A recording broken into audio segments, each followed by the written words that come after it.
जालन्यात तलवारीचा मोठा साठा जप्त. 22 तलवारीचं पार्सल स्थानिक गुन्हे शाखेने केले जप्त. जालन्यात तलवारीचा मोठा साठा स्थानिक गुन्हे शाखेने जप्त केला. अमृतसरहून तलवारीचं पार्सल येणार असल्याची गोपनीय माहिती स्थानिक गुन्हे शाखेला मिळाली होती. त्यानुसार पोलिसांच्या पथकाला तपास करताना एका पार्सलमध्ये तलवारी असल्याचं आढळून आलं. दिनांक 31 जुलै बुधवार रोजी 6 वाजताच्या दरम्यान तब्बल 22 तलवारी पोलिसांनी जप्त केल्या असून एका संशयिताला पोलिसांनी ताब्यात घेतलं.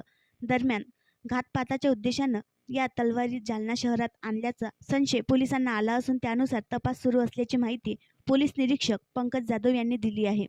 सदरील कारवाई पोलीस अधीक्षक अजयकुमार बन्सल, अप्पर पोलीस अधीक्षक आयुष नोपाने यांच्या मार्गदर्शनाखाली स्थानिक गुन्हे शाखेचे पोलीस निरीक्षक पंकज जाधव आणि त्यांच्या टीमने केली आहे. आणखी नवीन व्हिडिओ पाहण्यासाठी आमच्या देशमुख एक्सप्रेस न्यूज चॅनलला सबस्क्राईब करा, लाईक करा आणि शेअर करा.